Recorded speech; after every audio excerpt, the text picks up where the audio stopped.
Friends, welcome back to my channel rainbow. और अभी बरसात में हम अपने प्लांट में कैसे बढ़िया से फ्लावरिंग ले सकते हैं, कैसे बढ़िया से ग्रोथ ले सकते हैं, और ग्रोथ के लिए अभी प्लांट में क्या फर्टिलाइज़र दे सकते हैं, फ्लावरिंग के लिए क्या फर्टिलाइज़र दे सकते हैं, और कौन से कंडीशन में क्या फर्टिलाइज़र देना ज़रूरी है वो भी मैं बताऊँगी। और ऐसे कौन से ज़रूरी काम है जिससे प्लांट में बढ़िया से फ्लावरिंग होती है और बारिश की वजह से हमारे प्लांट में कोई प्रॉब्लम ना आए। तो फर्टिलाइज़र में कुछ ऐसे फर्टिलाइज़र होते हैं जो हम बरसात में भी दे सकते हैं और वो मैं आपसे शेयर करने वाली हूँ। और फ्लावरिंग के लिए ऐसा कौन सा फर्टिलाइज़र हम अपने प्लांट के ऊपर स्प्रे कर सकते हैं वो भी मैं बताने वाली हूँ।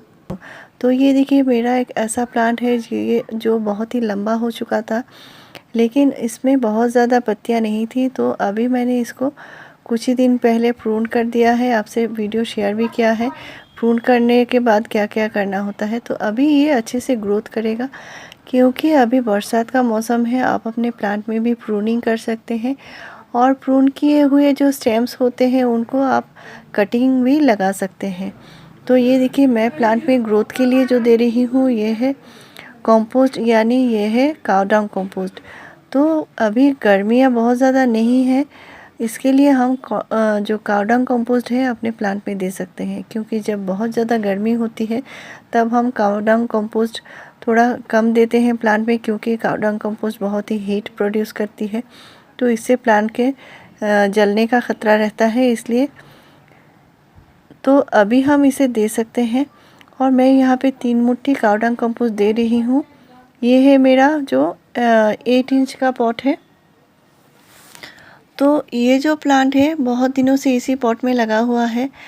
तो अभी इसके ग्रोथ के लिए और भी फर्टिलाइज़र देने हैं, जो है एप्सम सॉल्ट। तो मैंने यहाँ पे एप्सम सॉल्ट मैंने लिया है ½ टीस्पून। तो नाइट्रोजन तो ग्रोथ के लिए है ही, साथ में ये एप्सम सॉल्ट हमारे प्लांट की जो रुकी हुई ग्रोथ को बढ़ाने में ये एप्सम सॉल्ट बहुत ही कारगर है। इससे प्लांट पे न्यू शूट आएंगे। और साथ में मैं दे रही हूँ ये है ह्यूमिक एसिड। तो मिट्टी का उपजाऊ होना ज़रूरी है और ह्यूमिक एसिड मैं आपसे शेयर करती रहती हूँ। आप महीने में एक बार अपने गुड़हल में ज़रूर दीजिए, क्योंकि गुड़हल एक ऐसा प्लांट है अच्छे से हेल्दी ग्रोथ करेगा, तभी ये अच्छे से फ्लावरिंग करेगा। तो इस प्लांट पे प्रूनिंग किया है और इसके हेल्दी ग्रोथ के लिए ये फर्टिलाइज़र देने ज़रूरी है। और मिट्टी में अच्छी तरह से फर्टिलाइज़र मिलाना पड़ता है, क्योंकि एक जगह देकर रख देंगे तो फर्टिलाइज़र प्लांट के जो रूट्स होते हैं ये एब्जॉर्ब नहीं कर पाएंगे। साथ में ये है डीएपी। तो डीएपी यानी डाई अमोनियम फॉस्फेट। तो इसमें फास्फोरस होता है और नाइट्रोजन होता है। तो फास्फोरस से क्या होगा, ये ग्रोथ जो रूट की ग्रोथ है वो अच्छे से होगी, और नाइट्रोजन से प्लांट की ग्रोथ अच्छे से होगी, क्योंकि इस प्लांट में अभी ग्रोथ की ज़रूरत है। मैंने इसको प्रून कर दिया है और अच्छी ग्रोथ के लिए ये फर्टिलाइज़र आप देंगे तो बहुत ही बढ़िया है। और बरसात का मौसम है, तो बरसात का मौसम में बहुत ही अच्छे होते हैं प्लांट की ग्रोथ। तो इस टाइम ये फर्टिलाइज़र मैंने दे दिया है। और तो ये जो मैंने फर्टिलाइज़र दिया है ये फर्टिलाइज़र आप अपने सभी प्लांट में यूज़ कर सकते हैं।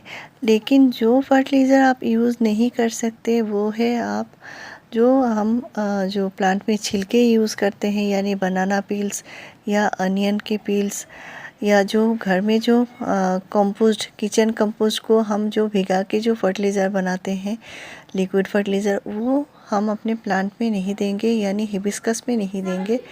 तो हिबिस्कस में कभी कभी फंगस का इशू होता है, इसलिए बरसात के मौसम में हम ये फर्टिलाइज़र प्लांट में अभी नहीं देंगे। तो मैंने फर्टिलाइज़र देने के बाद अच्छे से पानी दे दिया है। तो अभी बहुत ज़्यादा गर्मी नहीं है, तो आप अपने प्लांट पे अभी डीएपी दे सकते हैं।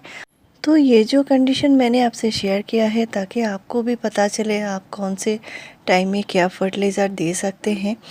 तो मैंने प्लांट को प्रूनिंग किया है।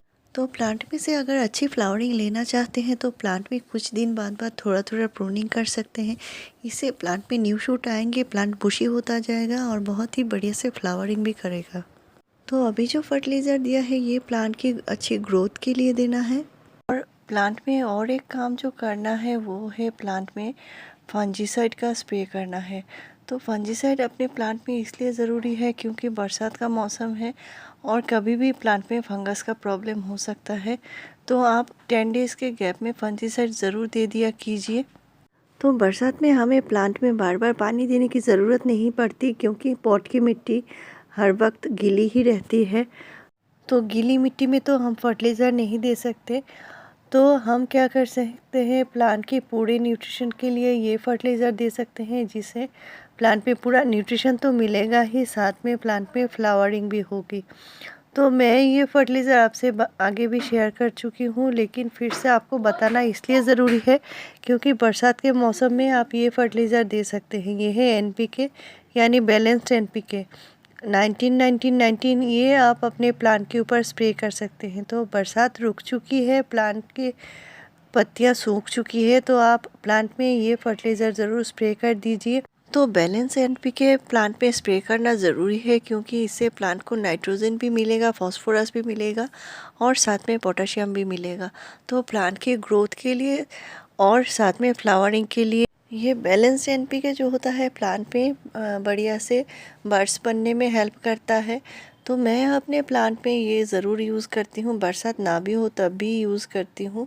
और ये जो फर्टिलाइज़र होता है बहुत ही आसानी से आप यूज़ कर सकते हैं। ये फोलियर स्प्रे के रूप में यूज़ किया जाता है, तो सिर्फ 2 ग्राम 1 लीटर पानी में ही देना है।